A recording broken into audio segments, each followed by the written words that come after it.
Hello everybody and welcome to The Whole Rabbit, where we don't just investigate the rabbit's poop or the rabbit's strange diet and the reason for checking his poop. We investigate the whole rabbit. And speaking of poop, we are going to be talking about demons today. Specifically, Koetting demons. Like the kind in the Heredity movie, which, if you haven't seen yet, my boy Andrew here hasn't seen it either, so I can't. Yeah, you can't ruin that for me, man. We don't want to get. Apparently, it has something to do with demons, so I can't wait. Yeah. So spoilers. It's got something to do with demons. So we'll bring up some of the stuff that happens in the movie, outside of the context of the movie where it won't be a spoiler. Yeah. So if you've watched that movie and you're interested in learning about Paimon and the other Goetic demons, here's your show. We wanted to do divination this week, but our special guest Rona couldn't make it, and we figured that researching for the next 2 weeks about demons could be dangerous. Yeah, because we might actually pick up Goetia and actually start doing it again. I just reading Milo Duquette's Low Magic was kind of, that book, it just makes you want to try it, you know? Yeah, you got to be careful about the books you read. Some of them are just well written, and then you just want to do the things that they talk about, and you read about the fucked up things that happen to them. It sounds kind of exciting. Yeah, you're just whoa, let's do this. I want to see some crazy stuff in my living room and go on a dark adventure for treasure. Not all people that write these books and create this material discourage you from messing around with this stuff. Yeah, because in the old days they used to just completely discourage you from messing around with it. I think it kind of pushes you towards doing it a little bit more. Yeah, I mean, a lot of people get into work playing around with demons when a lot of people told them not to. When we messed around with Goetia stuff in the past, we pretty much had everyone tell us not to. The metaphysical store people. Yeah, you couldn't even talk about it. You buy the books and they're like, well, what's your intentions? Yeah, what are you gonna do with this? You know. I think that's just part of the initiation of messing around with demons your first time, is people have to tell you to not, because it's a fair warning. Okay, so this brings up a funny point with demons that I've noticed, and I think it's the best evidence for this idea of if you start messing around with demons come out of other people like agents from the Matrix. Oh, that's a good way to put it. Yeah. I mean, that goes for everything in magic though. But yeah, demons too. But this kind of is represented the best with an interview of Anton LaVey way back in the day. What does he say? Oh, he's just sitting there in his Dracula getup, and it's the funniest thing because he's sitting there calm and composed, and the guy interviewing him on the television just starts losing it. Oh. You know, he just starts losing it, accusing Anton LaVey of all the stuff, but he's just losing it, and Anton LaVey is just laughing, right? Yeah, he's just sitting there kind of he's almost totally like Jordan Peterson with that freaking that British smug lady debate. You know, that smug sort of laugh of I know where I'm at. Oh yeah, you're just gonna rage at me, you know? Okay, I mean, to get back onto it, one really great show I listened to is Jason Louv interviewing Milo Duquette, and he kind of breaches the topic about demons. So, you know, from someone who's a pretty high level wizard to an even higher level wizard, do you think that these demons have some sort of objective reality outside of our brains? And Milo Duquette just goes back and says well, it's all in our heads. We just have no idea how big our heads are, you know. And then they kind of laugh, and he said he should have retired on that phrase alone, you know. But basically saying that yes, Milo Duquette, the guy who wrote the book on Goetic demons, more or less believes that these demons are in your head, but they also have some sort of objective reality outside of your psychology as well that resonates with that part of your psychology. So there may be a dark place or a dark force or a dark thing in the world that is a mirror to a darkness in yourself.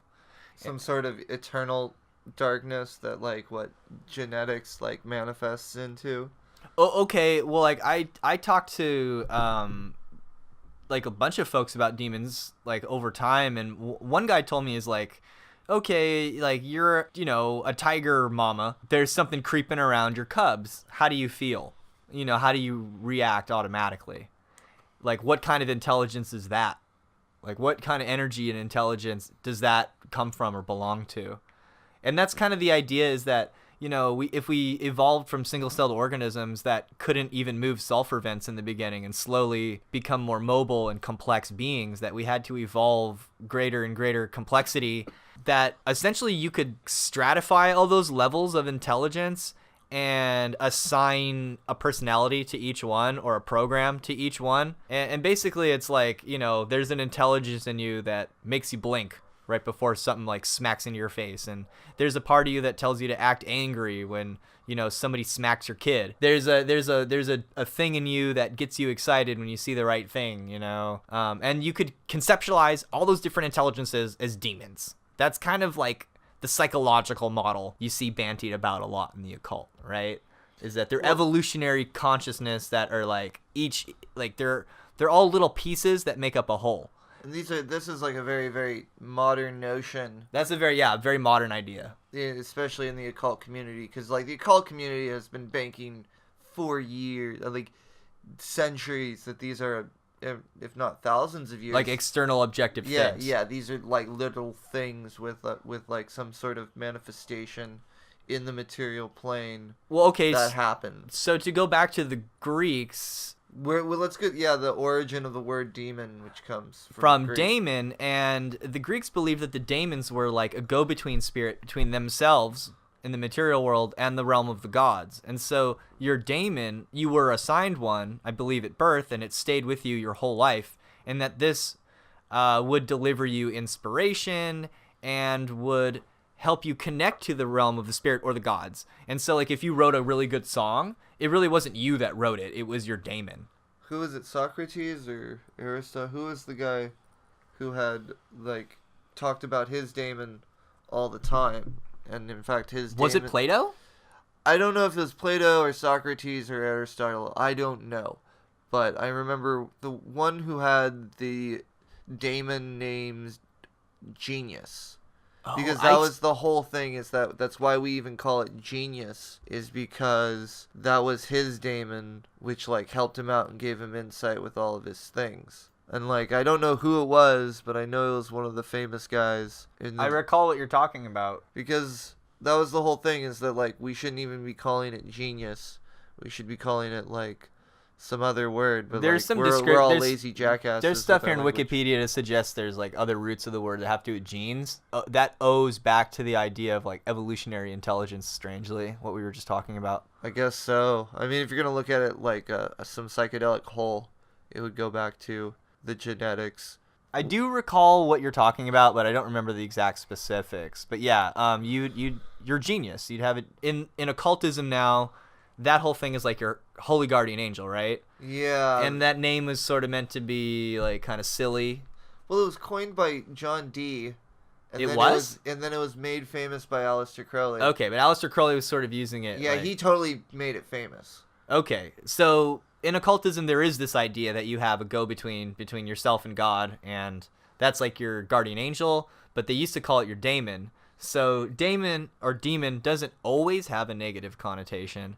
But it did if you're Catholic. Because but, yeah, if you're Catholic or if you're Christian or I guess a Muslim, you know, dude, jinns. Those Muslims are... everything's a demon to them. Then again, also to the Christians. Any religion, you're supposed to stay away from the demons. The demons are bad, right? Like, yeah. Well, where the hell does that come from? Is that a thing? Are demons like bad? Like, I guess, demons are bad. That's like the obvious go-to thing. But what's that whole thing like where when people sometimes lose their mind over in India or on the other side of the world, they get happy, playful voices, and when people lose their mind over here in America, it's all like judgment and demons and terror and. I think it's like put into people, like it's kind of like they steep inside the culture, and just the contents of their own mind become the playthings of whatever is out there. Over here, we're like, life is suffering, so we suffer when we deal with like our creative capacity to like deal with the universe. But you know, over in India, you know, you might have some guy who's like, life is like jasmine on a spring breeze, so like he gets cool, like crazy multicolored, like multi-armed. Our demons are just like, go to work. Yeah, their demons are like, go to work. So yeah, so the Greeks had daemons. That's where the word comes from. where does it kind of jump to after that? Because there used to be all these different gods that people used to worship. If you were a farmer, maybe you had like kind of a farmer grain god, like a seasonal god, like the god of the rain. And yeah, and there was god of the land. You could become a devotee of Gaia, god of the harvest, or you could devote yourself to whatever god that pertained to whatever aspect of society or thing that you have. And there's still some of that in the rest of the world. Like I'm pretty sure like Shiva presides over like burial grounds and I'm not sure, because my understanding is Shiva's the god of yogis, like that whole aspect of their culture. Yeah, he is the god of the yogis too. So he's like a warrior, and he's the god of the yogis. And they do a lot of duties. And those Hindu gods, they do some duties. They like do it all. They all have like these super jobs. Yeah, what demons do they have in Hinduism? Oh, like Hinduism. They're just demons too, right? They're just like spirits of wrath and temptation and gluttony, and they have like a weird take on it. They're like they don't really have demons. They have like their demons are their own creation. You know, like they're just like, oh, your life is your karma, so your problems you kind of develop yourself. So like karma is kind of like the kind of their demon is just action. You know that? Who is it? Mudra? Like who's the tempter? Mara, the dark one. Yeah, Mara, the dark one, apparently. But like that's their demons. Their demons are like these tempters who kind of like prod and provoke you towards like greater spiritual enlightenment, which is weird. Well, they come at you in the forms of all your sins, you know. That's kind of like how it is here too. We just got way more sins going on. I guess we could get into like how you're supposed to deal with demons a little bit. Or do you want to like talk about like maybe we could talk about some specific Goetia? demons. We could talk about Goetia a little bit. Okay, so what is Goetia? I think we should just dive in and just tell people what it is. Okay. So we were talking about all those different gods, right? And like all their different positions and places. Because there was this point where everyone had all these different gods. But then this thing happened. Monotheism. Yeah, monotheism. I was going to say monarchitheism, but, you know, it's similar. It's almost like worship of the king. Yeah, so it basically, at some point, humanity began to switch over to monotheism, and you had to do something with all these other gods. And so basically, the Christian world turned all the old gods into demons, turned all the old cultural icons into images of evil, basically. Because you gotta do something with the old imagery. You can't really like get rid of it. Yeah, because people still will. I mean, that's partially what Catholicism is replacing the old pagan holidays and symbols and celebrating those exact same holidays, but with a Christian spin on it, basically. And then they still had like their whitewashed. They had their like own array of demons and shit, because they were supposedly summoning demons with like ritual techniques similar to Goetia in the Vatican. So let's start with one we know of off the top of our head. That's probably a well-known one. Wait. Astaroth. Oh yeah, okay. So Astaroth was originally Astarte, right? Yeah. The queen of heaven, a star goddess. Yeah, I just wanted to get into a little bit of the construction of it first, but like let's sure. Let's what do you right mean? What do you mean the construction of it? Let's talk about that. Okay, so obviously the Goetia is like one part of it's like the second part of a greater work called the Lesser Key of Solomon, which is a compilation of it's 4 or 5 books. I forget if the Ars Amadel is the 4th or 5th book. I don't know all this stuff like right off the top of my head, but it's supposedly attributed to Solomon, the king of Israel, which is like son of David. Clearly fictional, and that's a motif in Lon-Milo DuQuette's work. If you read Chicken Kabbalah, it's all from a fictional rabbi, which is kind of a tongue-in-cheek riffing on this motif of like Solomon wrote this book. Like, okay, really? Yeah. So like in the medieval ages, because let's face it, the Lesser Key of Solomon is a compilation of other grimoires from the Middle Ages that like got compiled together, and most of the spirits within it are bastardizations or demonizations of old pagan gods and deities. So like the one we mentioned, Astaroth being Astarte. And yes, this leads us exactly to where you want it to be. I'm sure there's other ones in there too. Like you'll see some demons that are named like Horus. Yeah, that's straight up a demon form of or it's also known as Flauros, but like it's a demon form of the Egyptian Horus. There's also a few others in there that Amon's directly out of Egypt, and if you actually work with it, there is a feel of Egypto tone. Like when I summoned him, because when I did a big working that's straight out of low magic, because I got a deck Lon Duquette writes about imbuing with a ritual that I copied. And so you basically copied the ritual and did it yourself. Yeah, it was a fantastic experience. But when I summoned Amon during this ritual, the room went cold. There was like this, almost like a projection of like a hallway, and it was just dark and stone. But it totally looked Egyptian. It was really cool. So now that we kind of have an understanding of like what these demons are, the story is that they were bound into brass vessels by King Solomon and then like thrown into the river. Oh, a lake. A lake. Yeah, and then it was discovered like 1,000 years in the future. And then some dudes opened it and then freed all the spirits? Yes, that is the story. Okay, so in principle, if you are into Solomonic magic, we're going to talk about the different perspectives here. The first one is the most prominent one, Solomonic magic, where essentially these demons are bound to God's will and bound by God's law. Yeah, they don't like humans, but they're totally bound by God. Correct. So they don't like orders of heaven. So they don't like good things usually. They don't like humans. They don't like human life. They don't care about humans.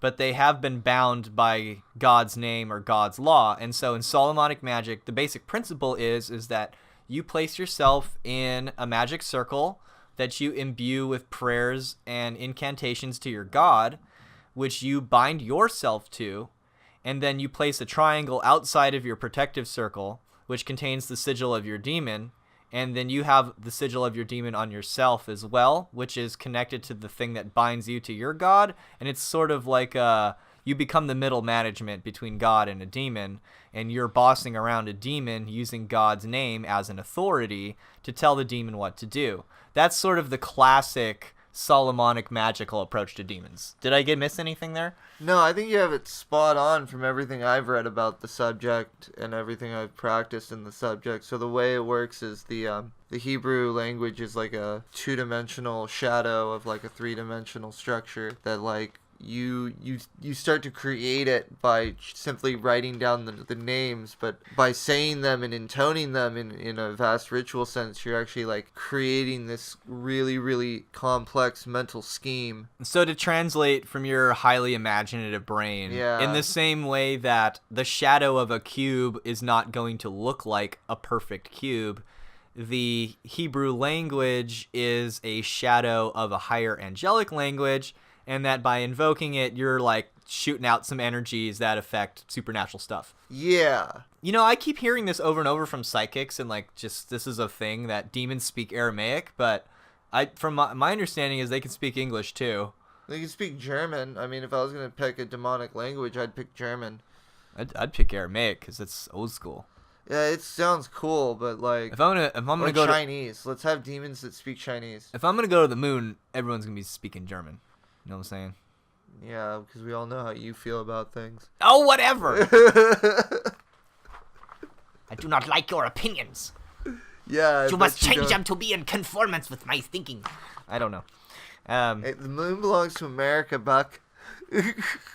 Okay, hey, we're all living in America. I saw it in a Rammstein video. Yeah, Rammstein. Because because I like that song because they sing in English in that song, and it's all about America. Yeah. So we're gonna start with that first perspective. The Solomonic perspective is like you tell the demon what's up. You're like Like you like imbue yourself with holy power, and then you tell the demon what's up with your holy power, and you do it by like authority that's not your own.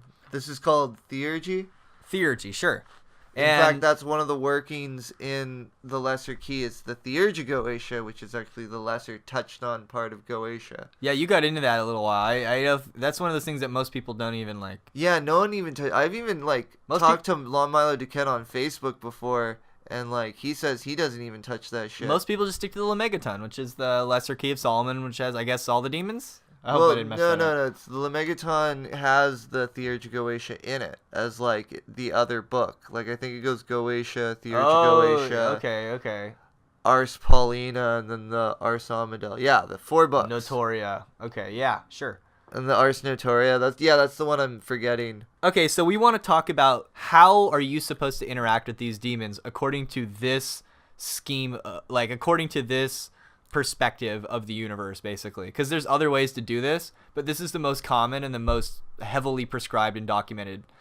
So we're looking at the 18th chapter of the Sacred Magic of Abramelin the Mage, how he who operateth should behave as regardeth the spirits. Yeah, this is some highfalutin sounding stuff. So this is from a... Try to remember that and don't get carried away, because this language does kind of carry you away with it. And this is the book that Crowley worked from in his Loch Ness house, right? Okay, yeah. So this is actually one of the hidden components of Goetia. So, like, you pick up a book on Goetia, and it's all like, okay, here are the spirits. Here are the spirits' names, seals, and what they do. Now, what they don't tell you is the other half of the component, which is the sacred magic of Abramelin the Mage, which has like more seals and like these magical squares that apparently you're supposed to use when you're summoning demons. So you have like your sacred magic from Abramelin stuff sitting on your altar inside your circle while you're summoning the demons that correspond to the actual working you're trying to do. Right, and some of this is illustrated in A Dark Song, that one movie that we watched on Netflix. That was a good movie. That was like... Some experts in the field say it's not completely accurate to everything. Oh, not at all. But it's... Not at all. But it's much closer than everything else you can see, you know?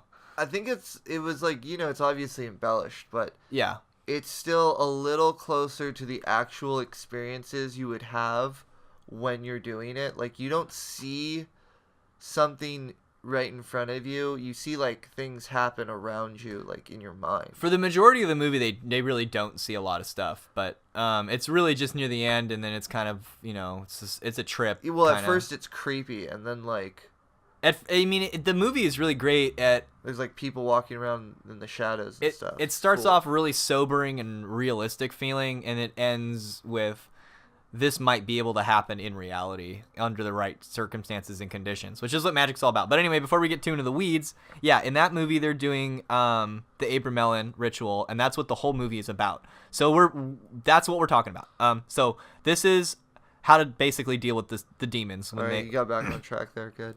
Okay. We have already seen how one should constrain the spirits and what one should ask of them. Also, how to dismiss them. We skipped. We're gonna get. Yeah, we skipped over that stuff. Yeah. So this is how this works. We just skip over the important stuff and jump right to the dangerous stuff. Okay. All that I am about to say unto you now is superfluous, because it is certain that anyone who shall have observed with a true heart and firm resolution the advice which I have given will be instructed with so much thoroughness and clearness by his guardian angel that no doubtful point will present itself which he will not be able to easily clear up himself. I guess I didn't need to read that part either. Yeah, that was superfluous. That was totally superfluous. We'll probably edit that out. Okay. No, keep it in. It's superfluous, though. We also already sufficiently shown how on every and any occasion he who operateth should comport himself as regardeth the spirits, that is to say, as their Lord. Shouldn't be down here. Shouldn't you get down there? What? Am I on the right chapter? No. It's right there. It's right here. Let me see. I am on the right chapter. Yeah. It's right there. I totally read this before the podcast, and it doesn't look even familiar. Yeah, dude. Now if you shall maketh some demand unto a spirit. I'm gonna edit in record scratching noises, and if I don't, just imagine them, because that's how I feel right now. Yeah, okay. Dude. Now Okay. So 18th chapter. Got to go down a few paragraphs. Now, fourth paragraph. Now if you shall make some demands unto a spirit, and he shall refuse to execute it, first well and carefully examine and consider whether it be in the power and nature of the spirit to whom you make such demand to fulfill the same.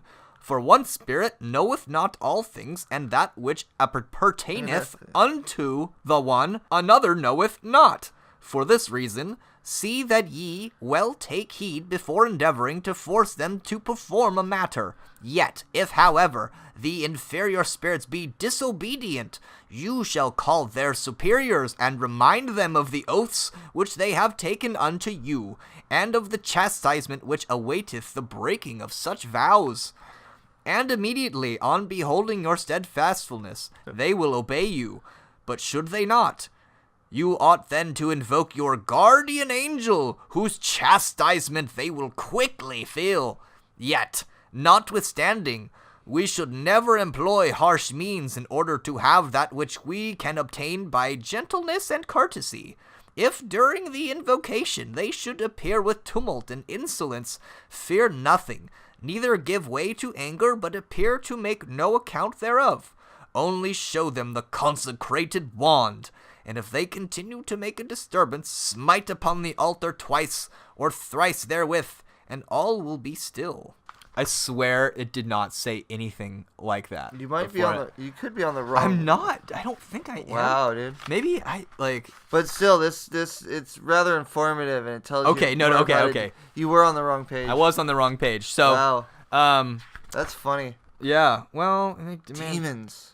One spirit make so. Demons notoriously don't like to be told what to do. That's the whole bit.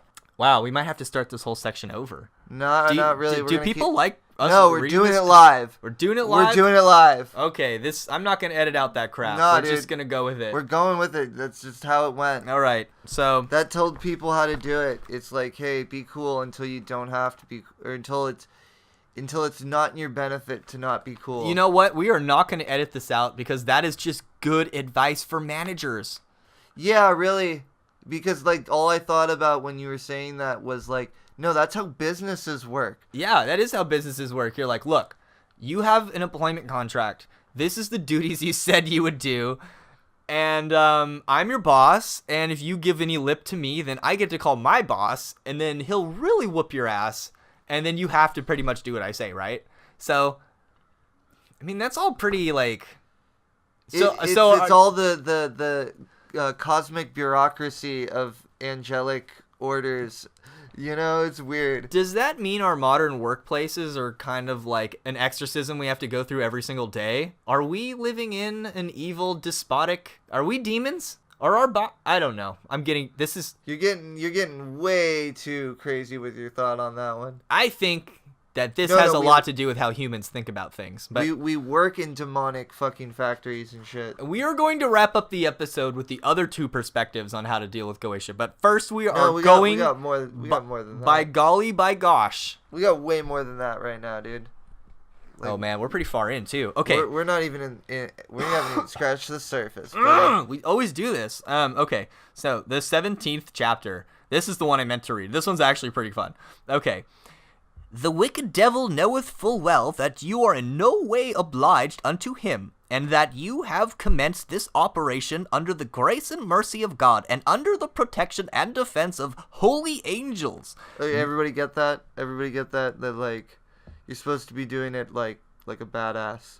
Nevertheless, he will not fail to try his fortune, and he will seek to turn you aside from the veritable path, in capitals. But be you constant and courageous, and swerve not in any way, either to the right hand or to the left. Yeah, don't get all political. If he showeth himself proud with you, render unto him the like, and in your turn show him your pride. If he be humble, be in no wise too rude and severe toward him, but be moderate in all things. If he asketh you some matter, you shall make answer unto him according to the instruction of your guardian angel, as he is given to you. And understand that the four princes, more than all the rest, will powerfully tempt you, saying, this is the best part. This is the best part. Pause there. Okay. Let's talk about the four princes, because I want to talk about the four princes for a second. Okay, this is the best part, though. Okay. Yeah, like, this is where I get to tease the audience. Oh my god. Don't lose the page. I didn't lose the page like I did the first time. Okay, so the four princes, let's talk about them for a second, because my understanding of the four princes, because it changes in the Poker Onion Solomon book. This actually is something that really bothers me too. I have something about the four princes that bothers me. So you have okay. You talk about the four princes of hell, right? That's what we're talking about. Yeah. So you got the four princes and superior spirits be Lucifer, Leviathan, Satan, and Belial. Okay, now I've heard it differently. I hope we didn't just invoke those things. Yeah. Sorry if you crashed your car. Yeah. We kind of did some evil stuff right now. But I've heard that it's not Lucifer, it's Azazel for Lucifer. So that makes more sense because Azazel is the same idea of Lucifer, but is a darker ancestral spirit of the Hebrew tradition, where Lucifer basically means light bearer and translates kind of like as the morning star for Venus, which is where my whole bit comes in. I don't like calling a prince of hell Lucifer. That doesn't work for me. I think calling it Azazel makes way more sense. Thanks for bringing that up, Andrew. Yeah, because that's like an issue I've had. And then I've heard some stuff from E.A. Koetting about... Does he say that too? He's got this whole bit about, like, opening the gates of hell where they make seals of the archangels and smash them. Oh my god. And, like, yeah, they do it up, apparently, because when you're becoming a living meme, you know, you need to... We'll get there, Andrew. What did you want to say about the four princes of hell? Was that it, basically? That was basically it, but it's just that, like, there is some contention with occult workings, because, like... I don't see Lucifer... Like, when all the people are telling me that Lucifer is the great deceiver, well, who's deceiving them? Because if someone's the great deceiver, I'm pretty sure he'd cast the blame of being the devil onto somebody else. At the end of the day... Like, that's how I think. Now, this is where my esoteric feminism is going to come out. Like, basically, like, there's this thing in Christianity where, like, why can't women be priests? You know, was the most important... Jesus was a man. Was the most important thing about Jesus his penis now? Like, okay, as much as Jesus... God has a penis, I guess. know, as much as Christ was there to, like, level the playing field for all of us, like, what about the women? And, like what's with all the women hate and the religion? And at the end of the day, it kind of culminates with Hypatia getting her skin, like, scraped off by a bunch of mob of angry Christians, you know. In a sense, I sort of think that Lucifer as the goddess of love, or the Roman goddess of love... Was it Christians or Jews?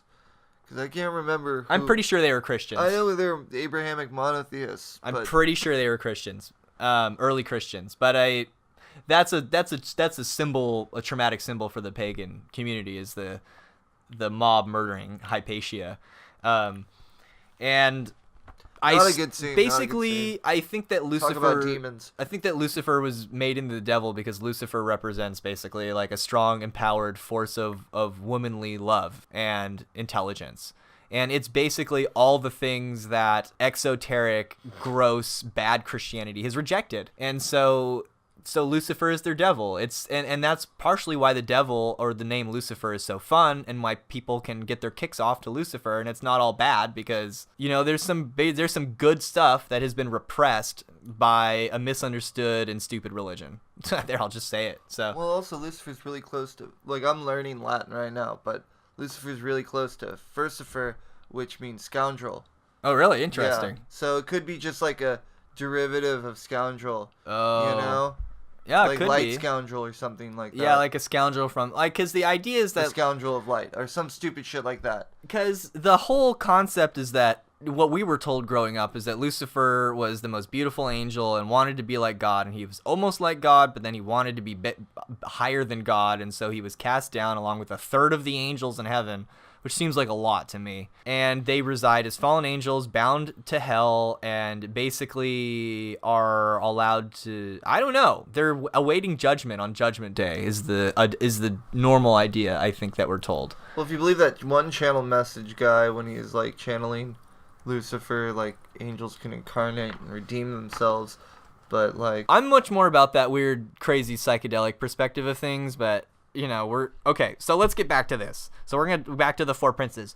They will approach you with your hardihood and presumption in summoning them, knowing how powerful they are, and contrariwise, how weak and sinful yourself are. They will reproach you with your sins, and will especially seek to dispute with you concerning your religion and faith in God. If you be a Jew, they will tell you that your faith and religion has been refuted by God himself, and that you observe not the true law as it should be observed. Also, if you be a pagan, they will say, what hath God to do with you and his creatures either, seeking that you know not God? If you be a Christian, they will say unto you, what business of yours to have with Hebrew ceremonies, which are tainted with idolatry and the like? But let none of this Wait, disquiet you in the least. What's up with that? Like, they tell the Jews that they're not doing it right, but they tell the Christians they shouldn't be doing it? No, they tell the Christians that, like, you were supposed to move on from all this stuff, and here you are dabbling about in this. And then, like, they tell the Jews, like, hey, you're not really doing it, not right. Yeah, you're just kind of half-assing it. Like, you and all your piousness has already been refuted by, the Savior and the New Testament, and, like, you're just doing, like, what authority do you have? You're an idiot. Like, that's what they'll say to you. They just hate. And then they say that to the pagans too. They say to the pagans, they're like, what authority of God do you? You don't even believe in God as like. You don't believe in God as in God. You believe in some fucking statue. Yeah, so, like, who are you to tell us anything? So these demons will show up late to work and make a lot of excuses why they don't have to do their job. They're straight up hating on people. And in fact, they will ask you, what authority do you have to tell me what to do? It's like if you were the brand new manager of, like, a really, really, really old factory with really old employees that everyone knew each other, but you still had the authority of the big boss to do what you're going to do. That's kind of what it's like. Like, they're going to harass you a little bit is basically what they're saying. Let's see. Where do we... only true God. They're kind of psychic, so I guess they can, like, they know exactly. And they know all the bad stuff you've done. Yeah, and they know what's going to bother you. And then you're supposed to respond to them in a certain way. But let none of this disquiet you in the least. Answer them in few words and laughingly, that it is none of their business to discuss these matters with you, and to deliver their opinions concerning them. And that although you may be a worthless wretch, as Jordan Peterson says, and a great sinner, you will yet hope that the true and only God, who hath created heaven and earth, who hath condemned them and brought them into submission under your feet, will forgive your sins, both now and in the future, whatever may be your religion which you profess. Further that, you wish to know, understand, confess, and honor no other than the great and only God, the Lord of light, by whose power, virtue, and authority you command them to obey you. So, that's basically what you are to do with demons according to the right-hand path, the light workers. Okay, so, like, I'm glad you brought up Jordan P. right there, because, you've had to have mastered all your JBP stuff way before you want to fuck around with demons. Like, yeah, you want to have your room clean. Yeah, you want to know how to clean your room and your child's room and your ass. Yeah, and and your bank account, and, like, get all that shit, like, tidy and neat way before you're ever doing this shit. Yeah, because those demons know what a fuckboy you've been. Yeah, don't be a fuckboy. Don't be a fuckboy. We're learning. Or a soy boy. Go somewhere down the middle, man. Yeah. Eat tri-tip. Yummy.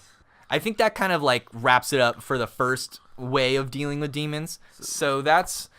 That's to, like, be really religious about it, right? And even then, like, if you're going to be... The demons are going to question your religion. I wish we had a little bit more experience ourselves to share with people, because, honestly, there's more experienced practitioners that have had way more success. Okay, so, like... And have probably got some good shit out of working with Goetic spirits. I personally was not very pleased with my outcomes. It really did just kind of draw stuff into my life that I really couldn't handle. But it did make me a better person, and it made me a lot more of a grown-up, I guess. But other than that, like, if you're going to mess around with stuff, mess around with anything but demons first. Like, yeah, I don't know. If you're really interested in Goetia, I would recommend picking up the Theurgy Goetia, because the spirits in there are far more elemental-based. They have their different directions of the compass. They have their different associations between water, fire, earth and air, and then hot, cold, dry and wet. So they're a little less extreme. It's not like you're talking to some, like, sexually frustrated Egyptian god that's been stuck in a bottle and told to, like, find people a girlfriend. Like, yeah, and most of them have, like, EL after their name, which is a Hebrew suffix pertaining to the mercy of God. So, they're kind of okay spirits to deal with. None of them are going to try to fuck you over. So you know a lot more about E.A. Koetting than I do. I want to talk a little bit about a topic that I sort of parsed and got into, and it's what we're talking about right now. I think would be considered demonology, where we're talking about demons and their natures and, like, how they work and stuff. But what I want to talk about now is demonolatry. Okay, what's demonolatry? Demonolatry is the second perspective we're looking at today, and that is... Okay, good. I was going to ask you when we're going to get to that. It's basically the inverse of what we just read, and I don't really have any material right in front of me, but it's really not hard to find online, and it's kind of, in my opinion, easy to understand. But you know about this stuff, right? I know about this stuff. Yeah, I've read about it enough, and it's actually simpler to understand than the first perspective, which is why it's worth studying. And here's how it goes. Basically, it's the same story as the first one. All of these demons are old gods that have been bound by some extremely powerful religious forces and wizards, religious wizards, basically. And instead of you creating a protective circle and ordering them around using God's names, it's a little bit more like using a dating app. You're trying to dial up well, I guess that's maybe torturing the metaphor too much. It's more like... Are you saying that you're going to run into some demons you try to date online? The point is you're not supposed to boss them around in demonology, and you're not using some higher authority to impose your will on another entity. The idea is to create a rapport with the spirit. Here's how it begins. You want to find your guardian demon, or like the demon that you resonate with, the demon that speaks to you, the demon that works for you. And you do this, it's kind of through an intuitive process. It's intuitive, maybe you just make it up, I don't know. But you create an altar to that specific demon, and you figure out everything you can about the demon. You figure out what smells it likes, what offerings it likes. Yeah, you figure out what culture it's from. And you just... the trappings of that culture. And so... you learn words from that culture. Yeah, and so instead of calling down your higher boss and telling it what to do, you're more like calling it up like a friend, interacting with it on a one-to-one basis, and you're interacting with it on a friendly, respectful way. Honestly, that sort of makes more sense to me for a lot of reasons, both in the theological and the psychological model. For some reason, that just makes a lot of sense to me. It just makes sense to me. Like, okay, how can I articulate this? Okay. Well, you kind of have to. That's the premise of the show. That's the podcast, right? Yeah. It basically That's the format. It basically has to do with the idea of nothing left out. That God is one, God is whole, and that everything is going to be redeemed together. That essentially it's not if you win or lose, it's how you play the game. And bossing around and ordering around invisible entities is just basically kind of rude. And that it's better to build a rapport with these entities and learn from them and have them learn from you. It just feels more democratic and less authoritarian. It seems more, this is a loaded word now, progressive. It seems more... yeah, that's getting political right there. Yeah. We agreed not to do that. So, I don't know, that just makes a hell of a lot more sense to me, because that's how things are in life. I've almost never, ever had a situation turn out good by me invoking even the right authority. Like sometimes you are given the authority, and they just won't listen. I'm sure some management people have had to deal with that, but it's easier to make friends with your employees. It's easier to make friends with your boss. It's easier to make friends with everyone and work from that level. So if it's true on the human level, maybe it's true on the spiritual level too. And instead of getting into a conflict, because what happens the second you let your guard down, But let's face it.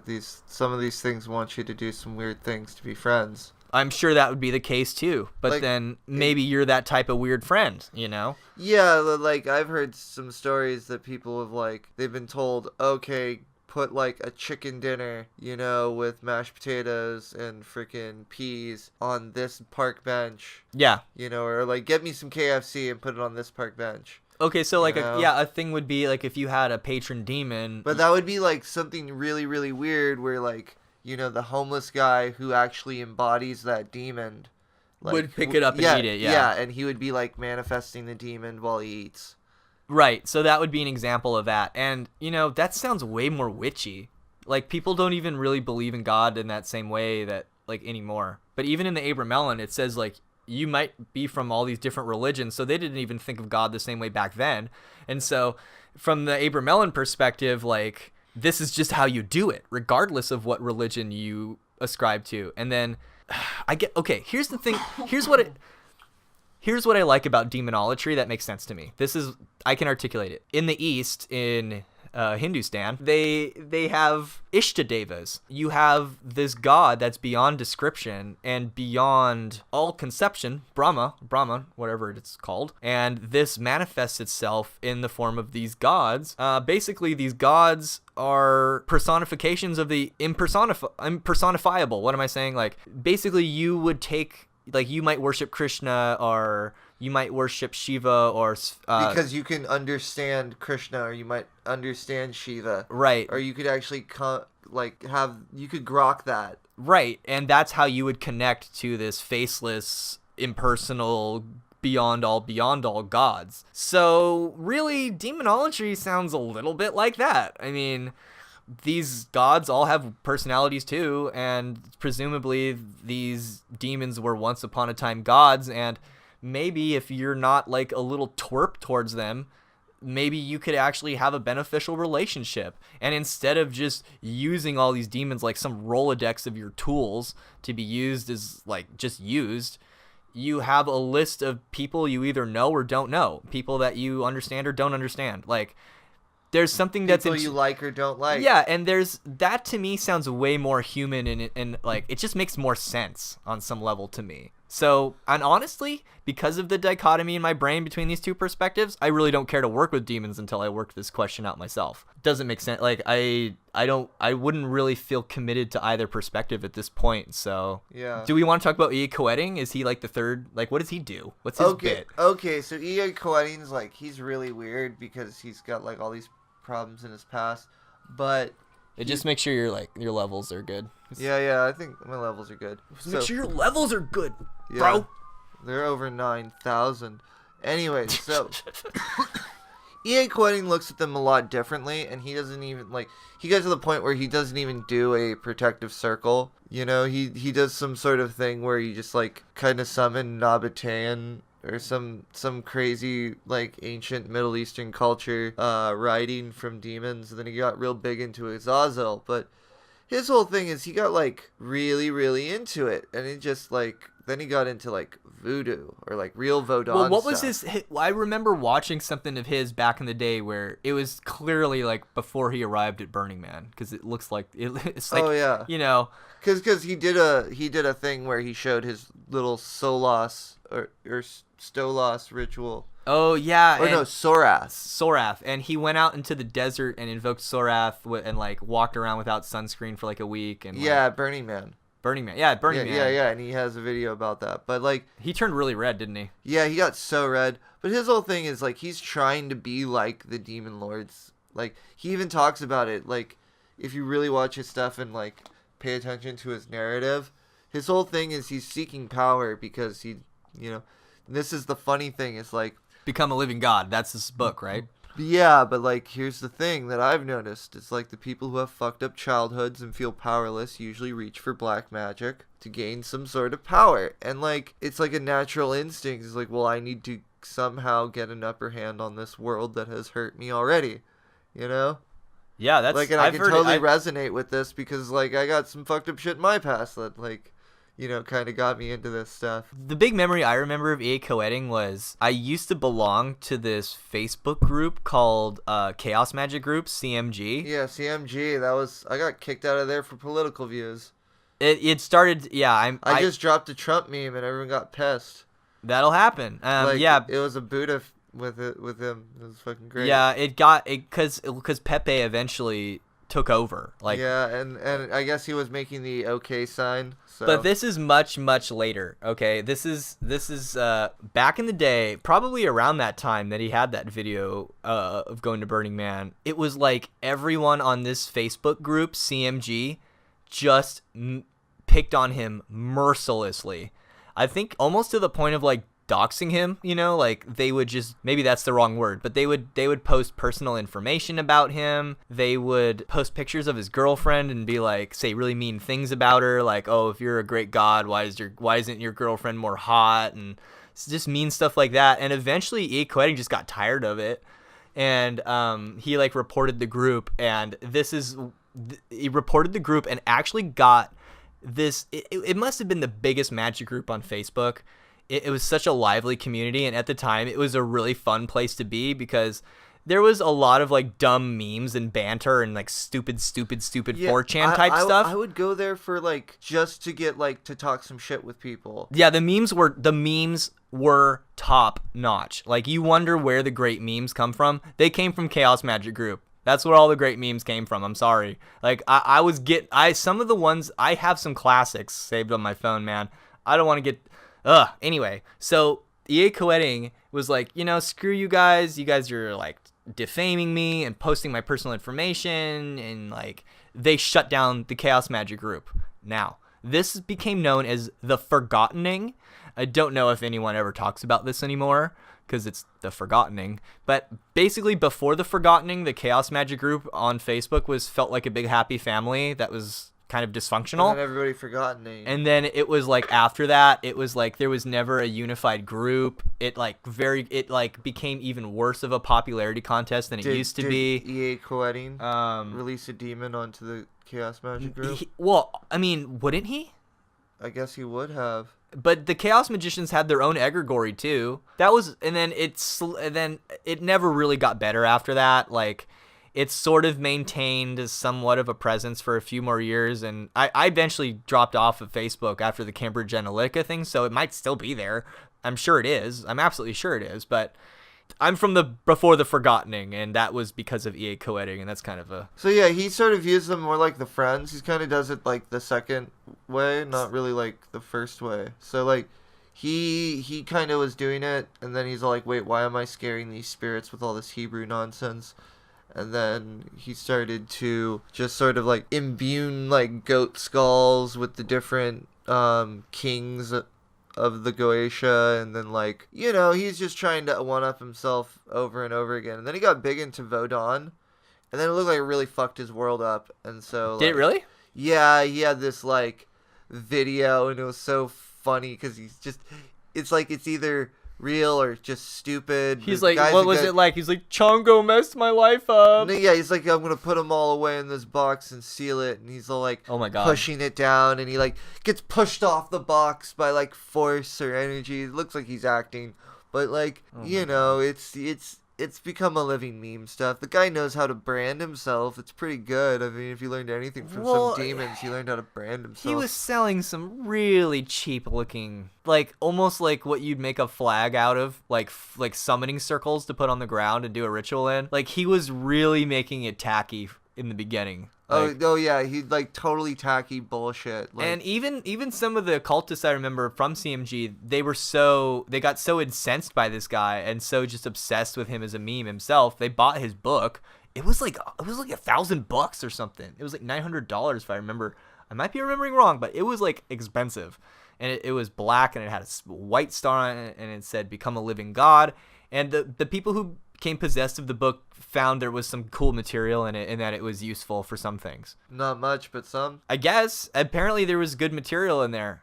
And that was probably his best material, I think some people might say, is that era. But I don't know. I guess you followed him for a while, and he did sort of just drop off the map with the... Yeah, he kind of got really into Vodon, and then he put that away, and then he just dropped off the map, and it's like, he kept going like more and more new agey.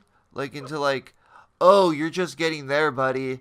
Oh, you're just getting there. Like, you may know how to like brand yourself, but you obviously don't know how to like occult like a professional. Like, you don't get yourself tied up into stuff you're not ready for. I mean, I'm sure he's like got all these experiences, but like, he had his perspective is strange though. It was like he really wasn't about God, right? Or I don't remember. Like, no, like he's got this weird. Like, why would you work? He's got a weird, really. Okay, what was his thing with the demons? Was it like some anti-cosmic, like, the universe is evil, and so the evil gods are really good? That whole thing. Basically, but his whole thing is he had a screwed up childhood with like foster parents and fucked up Mormon families and crazed loons trying to like come back for him, and like just like really weird stuff. And that all sounds like the Joy of Satan stuff, where they're like, oh, God is actually evil and Satan is the good guy. Yeah, that's basically the perspective he had, and then like he started to like actually look at stuff. He eventually like has like an Enochian experience, and he's all like,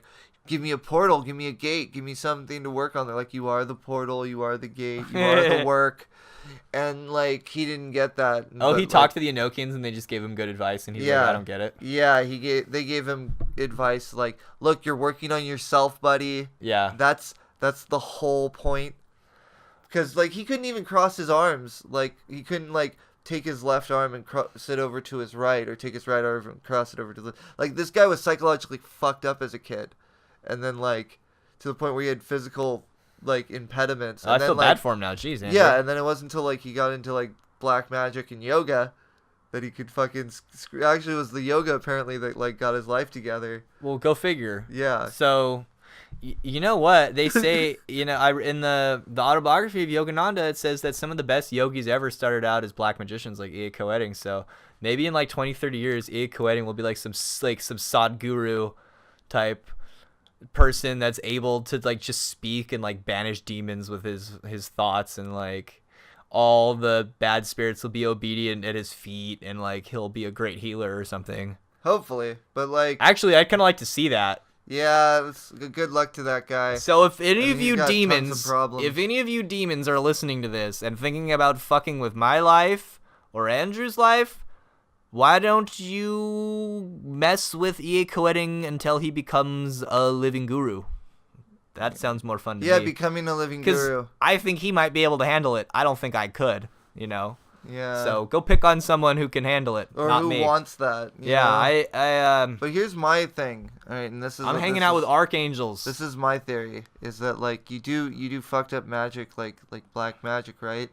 And it might have like a non-linear effect in your life. It's not that you get into magic once because you had bad stuff happen in your childhood. It's like, no, bad stuff happened in your childhood because you did some black magic ritual in your future. That's scary. You know, that's my thing. Is like, you know, don't get into black magic. You'll have fucked up shit that happens. Oh, so I guess to wrap this up, because I can't just let it go, otherwise. No, because we gotta tell our story, like some of our stories, dude. Well, this is sort of funny, and it's like I said I was going till 9, dude. Come on. Okay, well, I mean, I don't have much more to talk about, but well, let's talk about. I do, because you said there's some sort of third perspective. Because you said something. I was sort of expecting E.A. Koetting to be the third perspective. No, he kind of has. He like sort of fits in the second one. Yeah, huh? He fits well into the second one. Well, he uses what he learned from the first perspective, and he does it with the second perspective mostly. I guess I'm looking for a third perspective, and I'm being hopeful. I guess we're the third perspective because we have our own stories, and we have to look at it through our guys. So here's if I were to work with some demons, it would make more sense to like take all the protections and do all the work that is like stated in the Abramelin. I think some of it's a bit extreme, obviously. Like I couldn't even live off bread. I'd get really sick. So you basically I think the idea of a protective circle, an invoking triangle. You can eat eggs. Oh wait, you don't eat eggs, right? I can't eat eggs either. And then you can't even yeah. do this magic. Right. So invoking like your guardian angel and your higher self, your higher power, that seems like a no-brainer. You should like do that every morning anyway. But maybe if you're going to blend the two perspectives, I guess like when you talk to the demons, like don't be a dick. Really, like I guess you need to be able to assert your authority over at least yourself, or that's what the magic circle could be, you know. You're like, and then like I got boundaries. I got boundaries, and you have a reputation for being a badass. So yeah, like you're gonna understand. You can understand, yeah. I mean, so let's talk. You could see, but you could even see from the beginning how that might be a little insulting or presumptuous. You know, like walking up to a criminal with pepper spray. It's just like, oh, what the fuck, you know, like. It's so I could see how perspective number 2 could automatically want to like. But you have to also remember, you're trying to display yourself like some sort of crazy god form. Like you want swirling Hebrew letters of flame like running around you, you know? Sure. So I think, at least for me, yeah, if you're going to be talking to demons, you might as well be in a god form. You might as well be really pumped up. So and then maybe when you talk to him, yeah, don't be a dick. Like, be kind, like you're trying to like get information off a person. Like be a good boss instead of a shitty boss, you know, or at least be the boss of yourself and be like, hey, do you want to work? And then I guess maybe be like, hey, do you want to work with me? Yes or no? I guess if you're gonna listen to the Abramelin, they're never going to want to work with you. You know, they're always going to want to fucking try and get out of it. That's what Lon-Milo DuQuette would say. It's more of, hey, are you capable of doing this? Because that was that first part that you read that you weren't supposed to read. See, the more I talk about it, it really does seem like there's like the one way or the other. Yeah. You know what I mean? It's hard to blend the two. You really can't. Like, it doesn't make sense. Like, okay, unless so that... you kind of aesthetically, like, do both. So, like, I don't want the show to go on forever. I think we should wrap it up. But I do want to mention... I guess we probably should have talked about this like really early on, but we're gonna talk about it at the end. Like there's this movie that came out that everyone knows about Goetia from. It's called Heredity, right? And in the spoiler, if you don't want to know what evil spirit happens in the movie, just turn off the podcast. It's pretty much over anyway. But no, because I gotta tell my story about doing Goetia. Oh, what? Okay. This is the big long episode, dude. Okay. But yeah. Okay. So. In popular culture, I'm pretty sure... Okay, so we got Paimon. Paimon is the demon in Heredity. Just going to give it away right there. I'm pretty sure that Paimon is the genie in Aladdin as well. What makes you say that? Now, I'm really interested in this one. I thought this before I saw Heredity. Before Heredity was even made, this is a theory I have had for a long time. And the reason I have is this. I am pretty sure that Paimon appears in the beginning of the film with Robin Williams doing the voice acting. He's like that little merchant guy who's trying to sell you all the dumb stuff. I think that's Paimon because that's how Paimon... Oh, yeah, because he's Genie with the camel? Yeah. And so that's how Paimon sort of looks in the grimoires when Paimon is drawn as like kind of an effeminate male on a camel. And then later when Aladdin is like gets the lamp, there's the scene where it's like, ain't never had a friend like me, and they've got all these dancing guys, and they've got all these instruments, and it's like a big Broadway show, you know, at the end of his little musical bit. But, it's very Disney. And it's of course, but if you read in these old grimoires about Paimon, it says, where he putteth on the likeness of a man, sitteth on a beast called a camel, basically, is a swift runner, wears a glorious crown, has an effeminate countenance, goes before him with a host of men with trumpets, sounding cymbals, and all musical instruments. So also like the parade that they go through in Agrabah. And there's even like a little scene where like in the musical bit, he sort of imposes his face. There's like these like prostitute character looking courtesan people,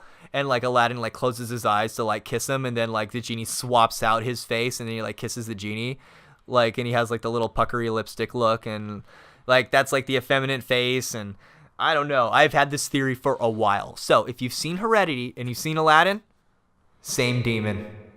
That's my theory. Okay.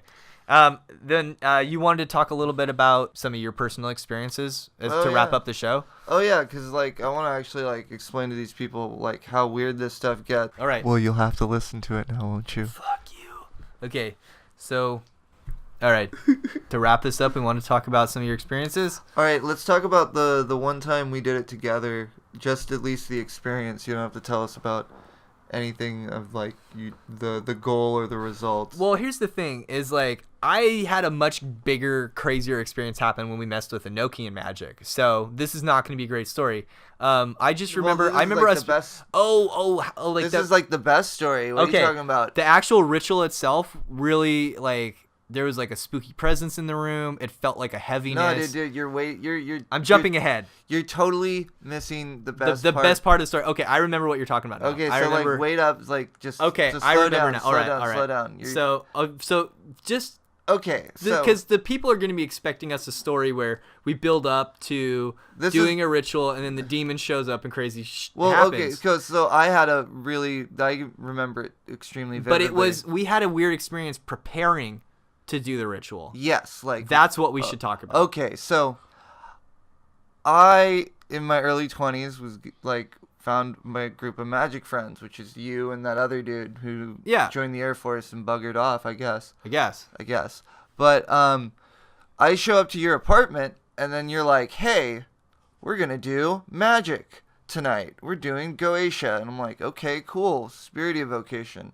It's like, we're just going to summon demons. And it's like, okay, that's cool. So we decide this, and it was like, what, 7, 8 o'clock? There was like some weeks of preparation. Like, I went to Michael's, and I ran into the girl I had a crush on when I was buying like all this stuff to make lamens and like make the protective gear. Oh yeah, the build was insane. Yeah, like I read Milo Duquette's Low Magic book, and yeah, because then we decided, and then I show up and like, okay, we're doing it tonight, and it's like a Tuesday night or something. Because we pretty much had everything we needed to.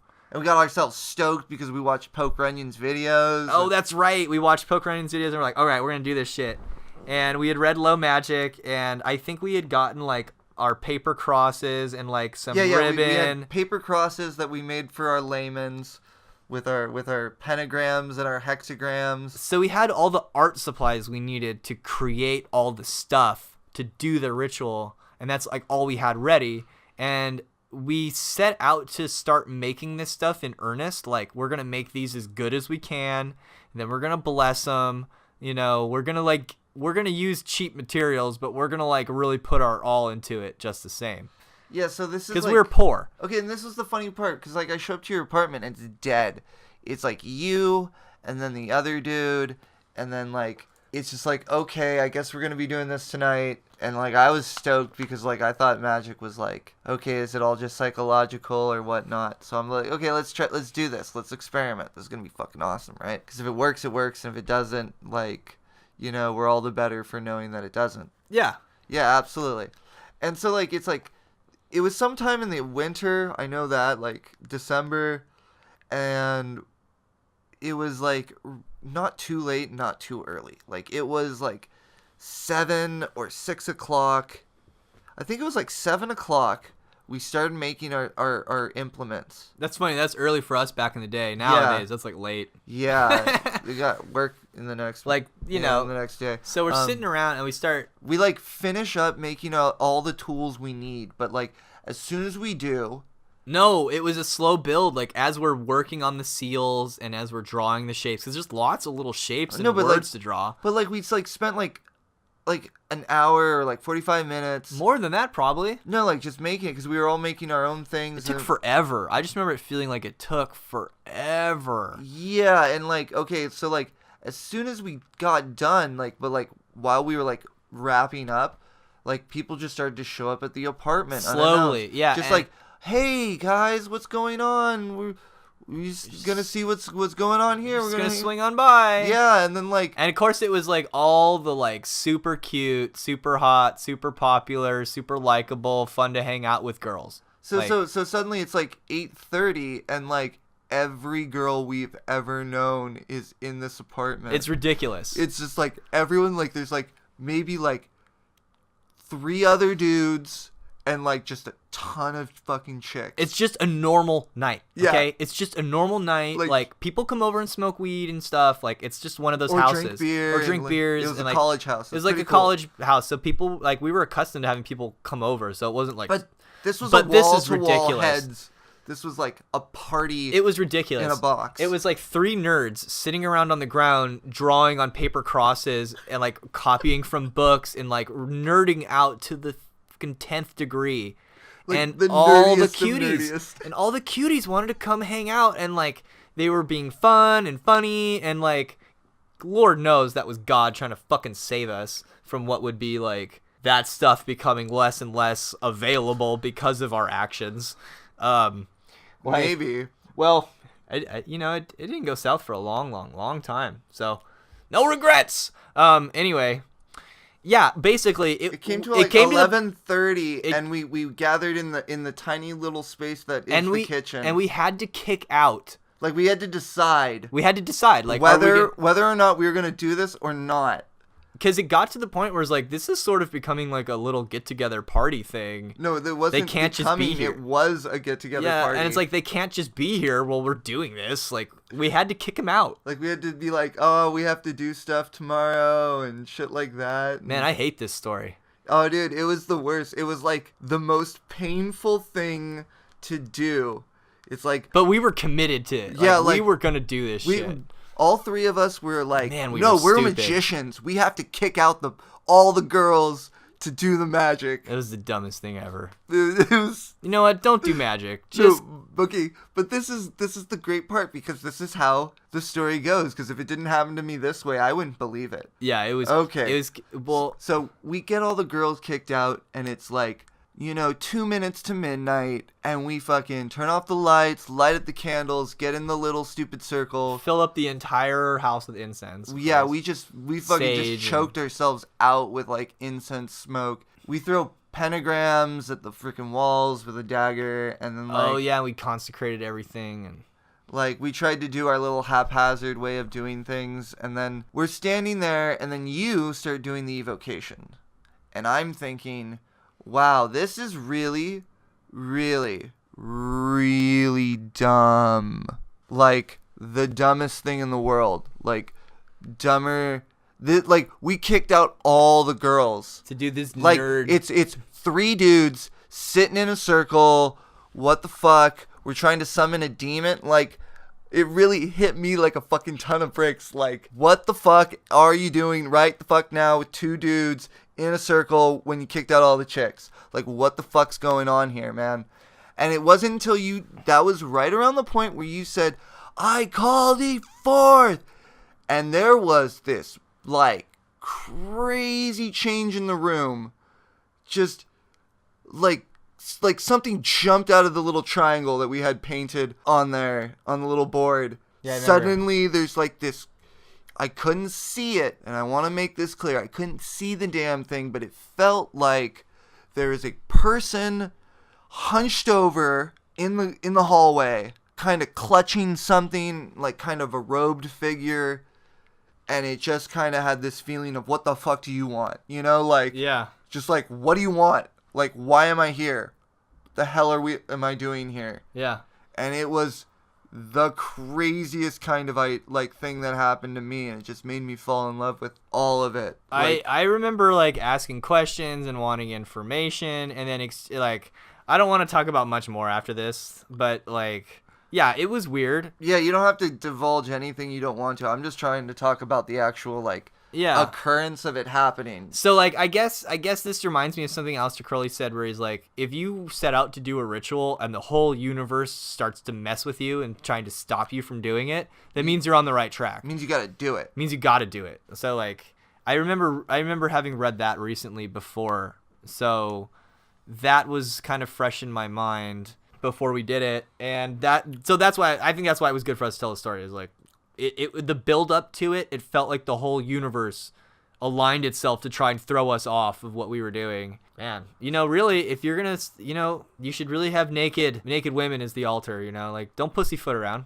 Yeah, but it's hard to get the chicks in on it. It's hard to find chicks who are actually interested, but the ones who are, like, cool as hell. Hell yeah, it's like Marilyn Manson says, never write a song that a stripper can't understand. Now, I don't think that is necessarily an insult to the intelligence of strippers, but more a warning of how to not be a fucking shitty rock artist. But you get my point. Yeah. All right. So, like, some other stories I have about Goetia is when I summoned them all for the consecration of my deck of ceremonial magic from Lemegeton, straight out of his book. Yeah, you've messed with some demons in your day, haven't you? Well, like, I guess that's some work I do, especially with my family. There you go. My family's got all sorts of crazy demons. I had enough of an experience with the few workings we did, but so like, we all went to Burning Man, and we left Andrew in charge of the house. Because someone's got a house set. And so what does Andrew do while he's house sitting? A gigantic ritual. Gigantic goetic ritual. Several days, several different styles of magic. It's Enochian, goetic, angelic. It's like we got all the things going on. You got all the things going on. I was at Burning Man. It was sweet. So, basically, if you want to know more about this ritual, it's all laid out in Lon Duquette's Low Magic book, and it's his weekend with the spirits. I think is the name of the chapter. I don't remember the number. But basically, he talks about how when he created a tarot deck, he decided to, because his tarot deck has all the different images and symbols of the different names of the different spirits, he decided to imbue the deck with all the different spirits. And he has this big elaborate ritual, and he tells you all about it. And so I, being a very, very ambitious magician, decided I wanted to do this. And so I did the Enochian corpus, and then I did the angels from the Shemha Mephiresh, and then I decided to work on the goetic spirits. And this is what I did. I decided I would use the angelic Enochian language to draw up an evocation or some sort of conjuring rite. So I pick it up, and I haven't banished, and I summoned all these angels beforehand, and I start to like flip through the book, and it just started to flip around by itself, like to the perfect word on the right page that I didn't even think of, and I'm like, wow, this is like writing itself. I can't believe it. Yeah, so I came up with this little evocation, and I eventually started, and I started on a Friday evening, like it was a Friday afternoon, and I did the entire day spirit, so that's half of the Goetia. And it started off kind of weird because the first one's a king, and I was a little intimidated when I did it, but I still had a presence that popped up. And I remember, like, after the first one, I'm like, whoa, that was insane. Let's do the next one. And it became a little bit of a slug. But I remember, like, a few of the spirits, like earlier I was talking about Amon, I had a very, very, very, very vivid impression. Also with another one, Marchusio. Okay. Like, that one, I straight up saw, like, a thing pop up in front of me and, like, blow fire out of its mouth, and I could, like, feel heat in the room. It was really cool. There was another one, Andros, became, like, a wave of force, like, about to crash on me, like, in front of me. It was really, really intense. But, like, the more you built up the thing, the more it, like... The more vivid it got. Like, there was one that seemed like the knight from Last Crusade, you know, but he was, like, floating around the room like a flag. You know, it was really, really weird stuff like that you could just, like, psych yourself into doing these rituals. Okay, to wrap this up, Andrew, because I have to edit this damn show and listen to this whole thing again. But, like, you can get some really gnarly... What did you get out of that big, long ritual? Okay, so this is the... What did you actually get out of it? The synopsis of the ritual, especially the Goetia part, was by the end and the big baddies that you face in the night spirits, because I put a rest during Saturday and then picked it back up on Thursday, so I spent, like, a day just, like, dealing with Goetic spirits just there. So I did it Saturday night, so, like, the Sabbath was over. So, like, you gotta follow the rules because apparently the Sabbath is a big important deal. In the middle of, like, the big baddies in the Goetia, and I'm standing there with a sword pointed at some tarot cards with, like, a crystal ball and a freaking incense burning in this little triangle made of wood. Full nerdcore, like, LARPing to the max. And, like, there's, like, this psychological switch. And suddenly I'm not this nerd sitting in my friend's living room trying to summon demons. I am summoning demons, and I'm telling them what the fuck to do. Like, there was a psychological change of, like, no, I'm doing this. Next one. I'm doing this. Next one. You do this. Next one. So that was sort of like binding the bond spirits to the bodhidharma, right? You're, like, binding all the spirits to be, like, obedient and all that. Yeah.